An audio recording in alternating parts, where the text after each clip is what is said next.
Lesson 5-7, Part B, Scatter Plots and Trend Lines. These are the things you're going to be able to do after watching today's video. Please pause the video if you'd like to read through them. Vocabulary.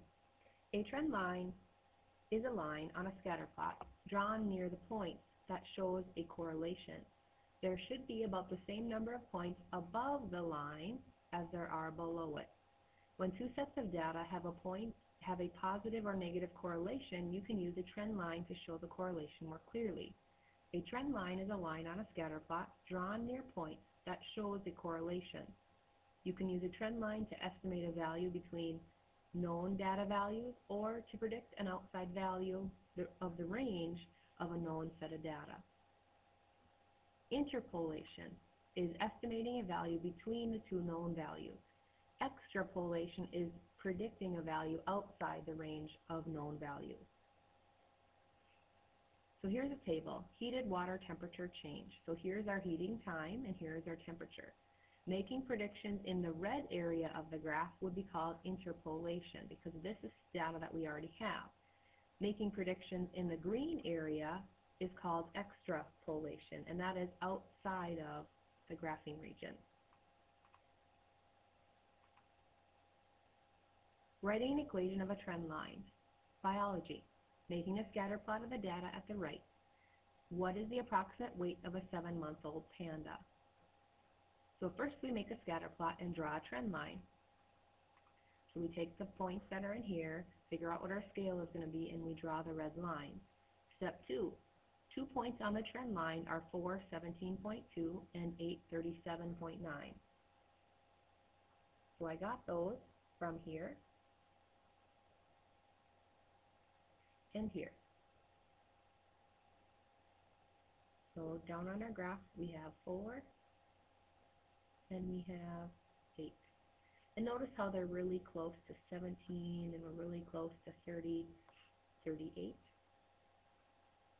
So what we're going to do is we're going to write an equation of this trend line. So first we have to find our slope, and then we need to find our b. So we do rise over run, so change in y over change in x, and we get 5.2. Then they use point slope form.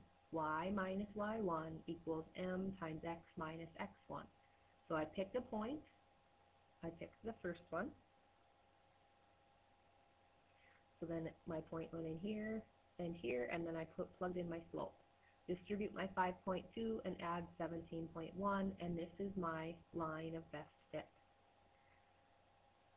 So then I could graph the line in blue. So that would be the equation for the blue line on the graph. Step 3, estimate the weight of a 7-month-old panda. So we want to know what's going to happen at this point right here. So we're making a prediction inside of the data sets that we already have available. So this is going to be called interpolation. So just using our graph, we can estimate that it's going to be somewhere between 36 and 24.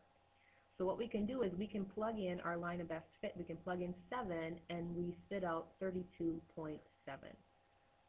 So the weight of a 7-month-old panda is about 32.7 pounds. Got it. Make a scatter plot of the data. Draw a trend line and write its equation. What is the approximate body length of a 7-month-old panda? So again, here is our scatter plot already created, and now we need to draw a trend line. So using a ruler, you should draw a trend line so that we have equal data points above and below. So see, I have a bunch that are kind of on, and then I have 2 above and 2 below. So we need to figure out the equation. So what we're going to do is figure out 2 points on the graph. So I want to try to find numbers that are whole numbers. So I'm going to pick that point right there and this point right here. So let's write down the coordinates of those numbers. So 5. So we're at 5, 20. And it's actually 20.1. And 7, 25, we'll call it. So we didn't have to use data from the actual data that was given from us. We could just pick some that are on our line of best fit. So actually, let's just go with the 20.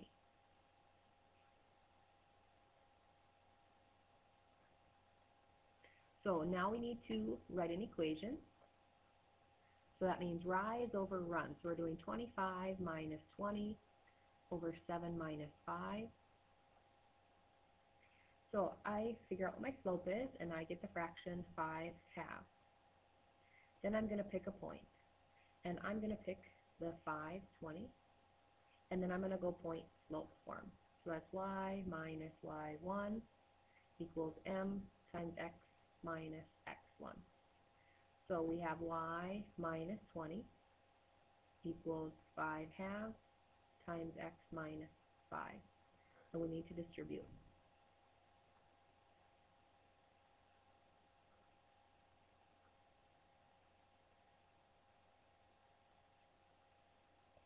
So because we're using real life data, I'm going to turn my fraction into a decimal. So 5 halves times 5 is 12 and a half.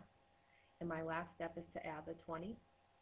So I get 5 halves x plus 7.5. And if we look at our graph, that 7.5 is our y-intercept. So look at how that almost even fits up with that here. So then our slope would be up 5 boxes over 2, up 5 over 2, and so on. So this would be the equation of our line of best fit, y equals 5 halves x plus 7.5. So what we're saying is when a panda is born, it is about 7.5 pounds, and it goes up 5 halves every month. And 5 halves is 2.5 inches. So use the equation from your trend line to estimate the body length of a 7-month-old panda. So we're going to take our purple line of best fit and plug in 7. Then we have 5 halves, and we get 25. So 25 inches. So at 7 months, and that's the point that we actually even started with and used our line of best fit with.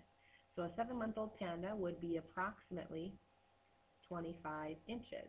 A 10-month-old panda, notice how that happens off of the graph, would be approximately what?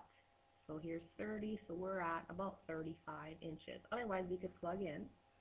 So on our calculator, 5 halves times 10 plus 7.5, and I get 32.5. So that would be extrapolation because we're talking after our graph what happens with the data. Vocabulary. The trend line that shows the relationship between two sets of data most accurately is called the line of best fit. A graphing calculator computes the equation of the line of best fit using a method called linear regression. The graphing calculator also gives you the correlation coefficient, R, and it is a number from -1 to 1 that tells you how closely the equation models the data. So if we look at our chart, if our R value is 0, there is no correlation. If our R is close to 1, it would have a strong positive correlation. If our R value is -1 or close to that, it would have a strong negative correlation. The nearer R is to 1 or -1, the more closely the data cluster is around the line of best fit. If R is near 1, the data lie close to the line of best fit with a positive slope. With -1, it would have a line with negative slope. So here are some examples. So our line of best fit better be negative because it's a negative slope, and all the points are close together, so our R is 0.9. Again, negative slope, they're a little more spread out, so then we got to be closer to 0 at a half. No correlation, so our R value is 0. Positive, and they're a little bit spread out, and these are very close together, so we have a perfect correlation of 1. Problem 3, finding a line of best fit. College tuition. Using a graphing calculator to find an equation of the line of best fit for data at the right. What is the correlation coefficient to 3 decimal places? So grab your graphing calculator, press Stat. From the Edit menu, choose Edit, and enter the years into List 1. So here are the steps again. Press Stat. So that would be this button on your graphing calculator. From the Edit menu, choose Edit. So that's, you could either push 1 or Enter, and enter the years into List 1. Let X represent 2000 be the academic year, and let X equal 2001. I take that back. In column 1, I'm going to put 2000, 2001, 2002, and so on. And in the second column, I'll put the cost. So now, the first column represents the academic year, and I just use the first number over here. And the second column represents my cost. So notice list 1 and list 2, they should have 7 numbers in each column. So the next thing we have to do is press Stat, choose Linear Regression from the Calc menu. So here's Edit, you need to go over to Calculate, and we want to press Linear Regression. So that is number 4. So go ahead and hit 4 or scroll down, and then press Enter to find the equation of the line of best fit. You can only push Enter if you have all your data in list 1 and list 2. If you don't have list 1 and list 2, then you actually have to tell the calculator what 2 lists you're going to use. So just to show you, I'm going to put L1 and then comma, and that's underneath the sign button, so or above the 7. So I put comma, list 1, comma, list 2, or you could do list 2 and list 3 and list 4, or whichever. And then go ahead and hit Enter. So take a look at what the calculator shows us. It gives us our y equals ax plus b, where a is 409 and b is negative 8, yada, yada, yada. And then we have this correlation coefficient down on the bottom. So we have purple, green, and orange. So if we look and plug that into an equation, we get this equation right here and a correlation coefficient of 0.995. So if we look at our equation, and our correlation coefficient, the correlation coefficient is 0.996. If I use my graphing calculator to just graph the scatter plot, this is what it would look like. And then I'll go to the y equals menu and type that in. And I didn't show you guys how to do this yet. We aren't going to get that far. So here is that data set with our line of best fit. And notice how it's really close together. So that's why our correlation coefficient is very close to 1. For data of tuition and fees charged at a public four-year college, the equation of the line of best fit is in yellow, where X is the year at the beginning of the academic year and Y is the cost. Predict the tuition for 1998 school year. So what we're going to do is we're going to plug in 1998 into the top equation. So if I plug in 1998, this is what my work would look like, and here is my solution at 2,594.4. Let's predict the cost in 2016, so same for. So there's our one step of work. We're going to plug in 2016, and you should get 9,964.4, and that would be our cost. So is this interpolation or extrapolation? So both of them would be extrapolation because this is before all the data and this is after all the data. So we're talking extrapolation. And then what does the slope of the best fitting line say about the change in the cost per year? So we're looking at $409, and that's how much it's increasing every 1 year. So got it. Use a graphing calculator to find the line of best fit for the data. So on our graphing calculator, we have to go to our list and clear out our list. And I'm actually going to enter them in to a different list. Oh, and I just cleared that out. So I'm going to go list 2 and list 3, 35, 33, 30, 25, 43, 40, and 39.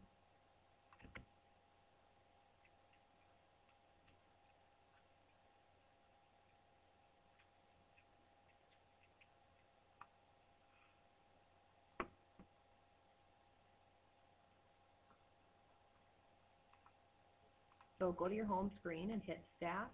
We need to go over and do a linear regression. So that's 4. And I did mine in list 2, comma, list 3. And then I'm going to hit Enter. So there is our y equals mx plus b. So to predict our temperature, I would take negative 2.48 times the 50 plus 137 and do the same thing for 28. So I am having some problems with the software here, so please check your answers with your teacher.